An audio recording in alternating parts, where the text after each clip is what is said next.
Hello દર્શક મિત્રો, તમારું ફરી એકવાર સ્વાગત છે એક નવા વિડીયોની સાથે મારી આ યુટ્યુબ ચેનલ પર।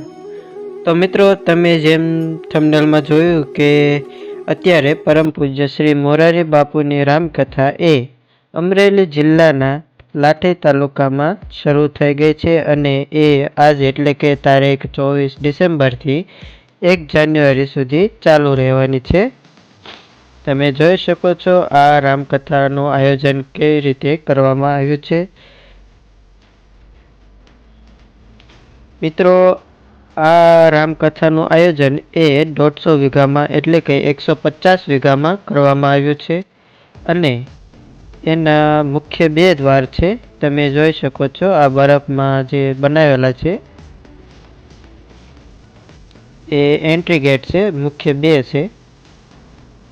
અને મિત્રો, તમે જે આ બરફના મોટા પહાડ જોઈ રહ્યા છો એની ઊંચાઈ છે લગભગ 460 ફૂટ જેટલી છે અને આના પર એક શિવ મૂર્તિ પણ મૂકવામાં આવી છે, તે તમે જોઈ શકો છો। આ છે શિવ મૂર્તિ અને એની ઊંચાઈ 25 ફૂટ જેટલી છે અને તમે આ અત્યારે જોઈ શકો છો કઈ રીતે બધું કામ ચાલી રહ્યું છે। અહીંયા ભક્તોને જમવા માટે પણ તમે જોઈ શકો છો કઈ રીતે બધી રસોઈ નું આયોજન કરવામાં આવી રહ્યું છે।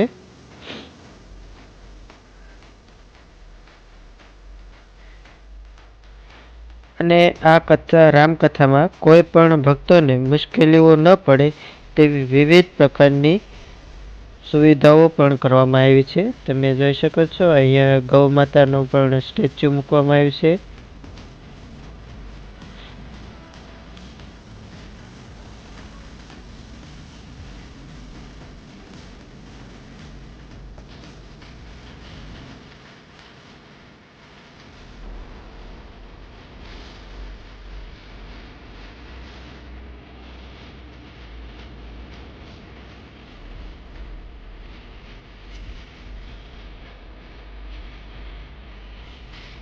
મિત્રો, આ સ્થળ ખૂબ જ આકર્ષક બને છે અને અહીંયા તમે આ જોઈ શકો છો શ્રી કૃષ્ણ ભગવાનની મૂર્તિઓ પણ મૂકવામાં આવી છે જે આપણને ગાયો ચરાવવાની યાદ અપાવે છે।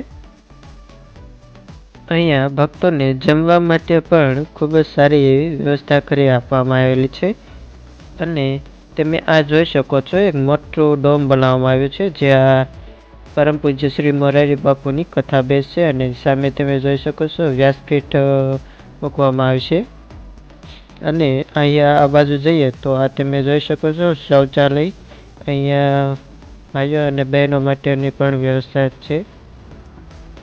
તો તમે અહીંયા સરસ મજાની આયોજન કરવામાં આવેલું છે, તમે જોઈ શકો છો।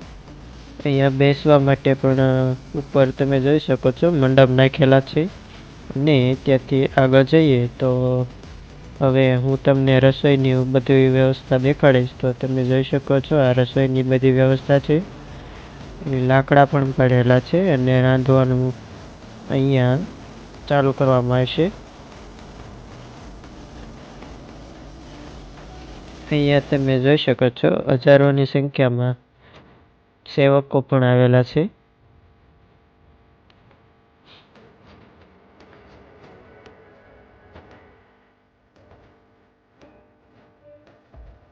અને મિત્રો, અહીંયાથી આપણે આગળ જઈએ તો અહીંયા ચકડોળ જેવા મેળાનું પણ આયોજન કરવામાં આવી રહ્યું છે અને તમે જોઈ શકો છો અહીં ચકડોળ અધૂરું બની રહ્યું છે અને અહીંયા તમે જોઈ શકો છો બ્રેક ડાન્સનું પણ ચકડોળ મૂકવામાં આવ્યું છે।